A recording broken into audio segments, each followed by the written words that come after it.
बिस्मिल्लाहिर्रहमानिर्रहीम। अस्सलाम वालेकुम डियर स्टूडेंट्स, कैसे हैं आप सब। आज की इस वीडियो में हम गैसियस एक्सचेंज इन ह्यूमन के बारे में डिटेल में पढ़ते हैं। इससे पहले की वीडियो में हम गैसियस एक्सचेंज इन प्लांट्स के बारे में पढ़ चुके हैं।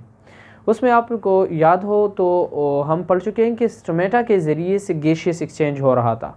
लीव्स के अपर सरफेस या लोअर सरफेस में अल्लाह ताला ने स्मॉल पोर्स पैदा किए थे, जिसकी वजह से गैसियस एक्सचेंज हो रहा है। अब ह्यूमन में या एनिमल्स में गैसियस एक्सचेंज किस तरह होता है, तो अल्लाह ताला ने यहाँ पर भी आपके लिए एक बहुत ही कॉम्प्लेक्स सिस्टम रखा हुआ है, जिसके ज़रिए से गैसियस एक्सचेंज हो रहा है। उसके लिए आप अगर देख लें तो आपके साथ नोज़ मौजूद है और नोज़ के साथ आप माउथ भी मौजूद है, लेकिन माउथ के ज़रिए से हम गैसियस एक्सचेंज को नहीं पढ़ते। हम पढ़ते हैं कि नोज़ के ज़रिए से और फिर फेरिंग्स, फिर लेरिंग्स और ट्रेकिया और उसके बाद ब्रोंकाई या ब्रोंक्यूल्स जो कि लंग्स में मौजूद हैं, और उसके अंदर हम एक छोटा सा सेक लाइक स्ट्रक्चर्स को पढ़ेंगे कि उसमें फिर गैसियस एक्सचेंज हो रहा है। अब ये सारा सबसे पहले जब हम गैसियस एक्सचेंज को पढ़ते हैं तो टू पार्ट्स में पढ़ते हैं। उसमें फर्स्ट पार्ट जो है उसे हम कहते हैं एयर पैसेज वे और दूसरा है लंग्स। अब एयर पैसेज वे, इसमें गैसियस एक्सचेंज नहीं हो रहा, इसमें सिर्फ आपके साथ गैस वहाँ से स्टार्ट हो रहा है और अपने असल मकाम तक पहुंच रहा है। गैसियस एक्सचेंज फिर दूसरा एक ही चीज़ है, वहाँ पर गैसियस एक्सचेंज होता है, उसे हम लास्ट में डिस्कस करेंगे कि कौन सी चीज़ है। सबसे पहले पढ़ते हैं कि एयर पैसेज वे किसे कहते हैं, रास्ते को कहते हैं। अब एयर पास होने के लिए कौन सा रास्ता इख्तियार हो रहा है यहाँ पे ह्यूमन में, तो सबसे पहले क्या है, नोस्ट्रल्स हैं, उसके बाद nasal cavity and pharynx, larynx, trachea, bronchi and bronchioles. इसको डिटेल में पढ़ते हैं। आपने देखा होगा कि ह्यूमन में नोज़ मौजूद है, इस तरह से नोज़, ठीक है। अब इस नोज़ के जो दोनों सुराख हैं इसे हम क्या कहते हैं, नोस्ट्रल्स कहते हैं। अब ये देखिए यहाँ पे नोज़ है और नोज़ के जो दोनों सुराख हैं उसे हम नोस्ट्रल्स कहते हैं। Inside the nostrils the here is present and hairs के साथ फिर एक मेम्ब्रेन है जो म्यूकस सिक्रीट करता है। देखिए अल्लाह ताला ने यहाँ पर भी आपके हेयर्स इसलिए पैदा किए हैं ताकि आपके एयर के साथ अब ऑक्सीजन सिर्फ यहाँ से फ़िल्टर होके नहीं जा रहा, उसके साथ लॉट ऑफ गैसेस और भी जा रहे हैं, डस्ट पार्टिकल्स जा रहे हैं। अगर आप रास्ते में जा रहे हैं, कहीं खेल कूद रहे हैं या आप बाइक पे जा रहे हैं, तो उसके साथ लॉट ऑफ माइक्रो ऑर्गेनिजम्स या बहुत सारे डस्ट पार्टिकल इनसाइड आपके बॉडी जा सकते हैं। तो अल्लाह ताला ने यहाँ पर क्या किए, हेयर्स पैदा किए हैं और उसके साथ जो मेम्ब्रेन्स लगाए हुए हैं उससे म्यूकस सिक्रीट हो रहा है। उस म्यूकस का काम क्या है कि उस हेयर्स के साथ लगे हुए डस्ट को फ़िल्टर कर, यानी उसमें जितने भी माइक्रो ऑर्गेनिज्म आ रहे हैं उसको फ़िल्टर कर रहा है, और उसके साथ लगे हुए डस्ट के साथ वो थोड़ा सा म्यूकस अटैच हो रहा है और उससे गंद यानी वेस्ट प्रोडक्ट बना रहा है जो आउटसाइड पर नोज़ के चले जाते हैं, ठीक है। अब पहले यहाँ पर एयर कहाँ पे आता है, एयर डायरेक्टली यहाँ पे आ रहा है नोज़ पर, और नोस्ट्रल के ज़रिए से इनसाइड द नेज़ल कैविटी, जो कि हमारे साथ एक कैविटी मौजूद है जो कि एयर को पास कर रहा है। कहाँ पे, यहाँ पर पेरिंग्स में पास कर रहा है, यहाँ पर पेरिंग्स में, ठीक है।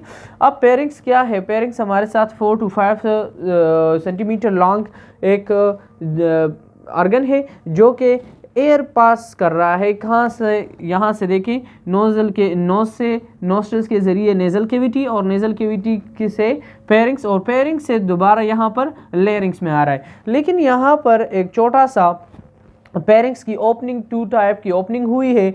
एक को हम कहते हैं कि ये एसोफेगस में ओपन हुआ है और दूसरा हम कहते हैं कि ये ग्लॉटिस में ओपन हुआ है, और फिर यहाँ पर जो ग्लॉटिस है उसे इनरोल्ड किया हुआ है या इनगल्फ किया हुआ है एपिग्लॉटिस ने।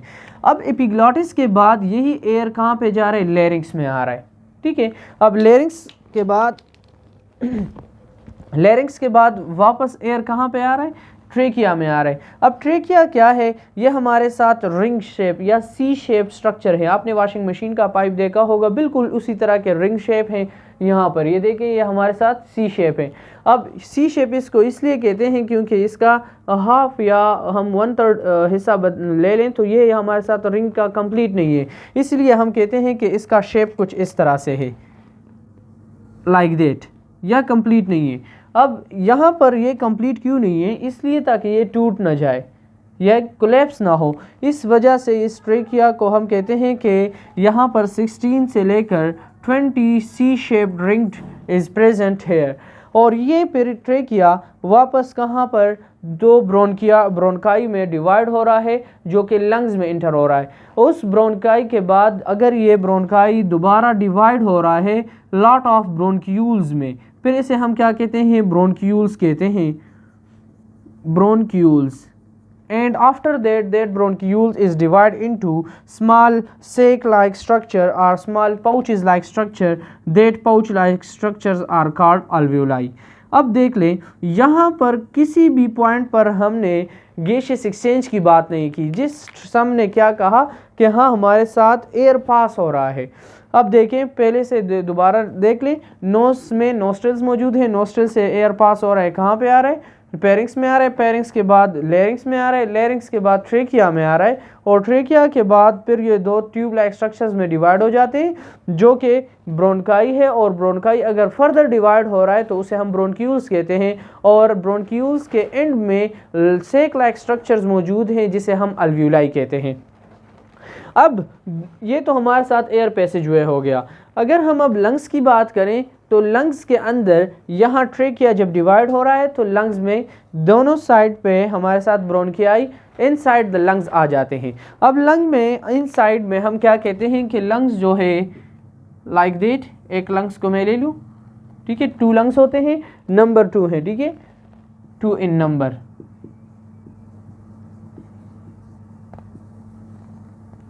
अब यही लंग्स डबल मेम्ब्रेन के ज़रिए से एनरोल्ड हुआ है, या हम कहते हैं कि डबल मेम्ब्रेन के ज़रिए से इस तरह से बंधा गया है, जिसे हम प्ल्यूरा कहते हैं। और इसके अंदर अल्लाह ताला ने फ्लूइड रखा हुआ है, उस फ्लूइड को हम प्ल्यूरा या प्लूरल फ्लूइड कहते हैं, ताकि अगर ये रिलैक्स हो और कॉन्ट्रैक्ट हो तो उससे कोई नुकसान ना हो। और यही मेम्ब्रेन भी इसीलिए होता है कि अगर बाहर से इसे कोई झटका वगैरह लगे या इस पर कोई ज़ोर दबाव आए तो इस लंग को कोई नुकसान ना हो।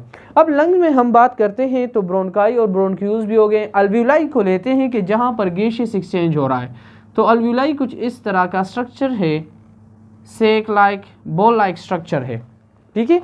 इसके ऊपर क्या मौजूद है, इसके ऊपर हमारे साथ कैपिलरीज मौजूद हैं, इस तरह से lot of capillaries are present there.